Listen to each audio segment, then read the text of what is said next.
Face aux différentes crises écologiques et sociales qui frappent notre monde de nos jours, et face aux multiples catastrophes climatiques et face à la raréfaction des ressources naturelles et à cette grande disparité dans la jouissance des ressources entre pays pauvres et pays riches, le musulman aujourd'hui est en droit de s'interroger sur ce que dit sa religion, sur ce qu'en dit l'islam, sur l'écologie et sur les valeurs éthiques et morales que préconise notre religion pour la préservation et pour la conservation de l'environnement dans lequel nous évoluons. Pour ce faire, nous allons prendre appui sur un verset important dans le Coran, cité dans la deuxième sourate du Coran, le verset numéro 205, dans lequel Allah dit وَمِنَ النَّاسِ مَنْ يُعْجِبُكَ قَوْلُهُ فِي الْحَيَاةِ الدُّنْيَا وَيُشْهِدُ اللَّهَ عَلَى مَا فِي قَلْبِهِ وَهُوَ أَلَدُّ الْخِصَامِ وَإِذَا تَوَلَّى سَعَى فِي الْأَرْضِ لِيُفْسِدَ فِيهَا وَيُهْلِكَ الْحَرْثَ وَالنَّسْلَ وَاللَّهُ لَا يُحِبُّ الْفَسَادَ وَإِذَا قِيلَ لَهُ اتَّقِ اللَّهَ أَخَذَتْهُ الْعِزَّةُ بِالْإِثْمِ فَحَسْبُهُ جَهَنَّمُ وَبِئْسَ الْمِهَادُ. Allah dit dans ce verset-là, il en est parmi les gens certains dont le discours te séduit et il tient Allah pour témoin dans ce qu'il te dit, alors qu'il est un adversaire acharné. Et dès qu'il tourne le dos, il entreprend à semer gâchis et dévastation sur terre, n'épargnant ni bétail, ni culture, ni descendance, et Allah n'aime pas le gâchis et Allah n'aime pas le désordre de terre. Et si on lui dit « crains Allah »,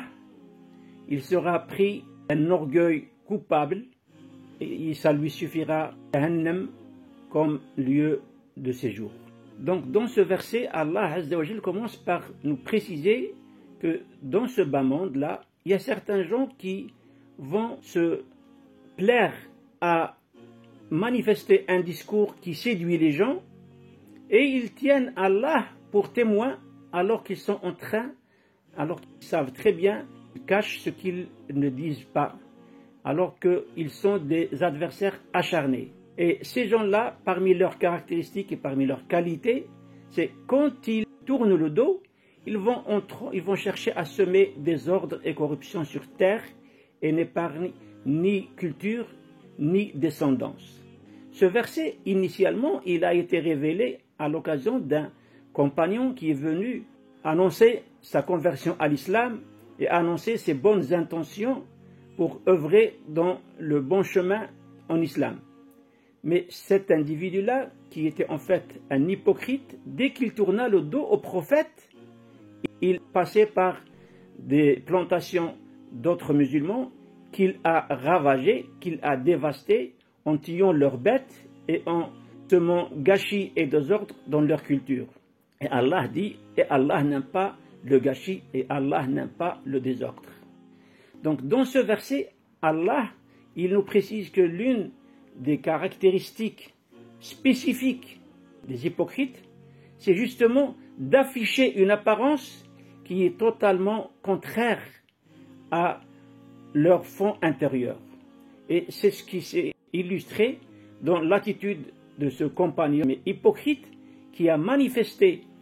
au prophète, qui lui a affiché sa bonne foi alors qu'il est un adversaire acharné,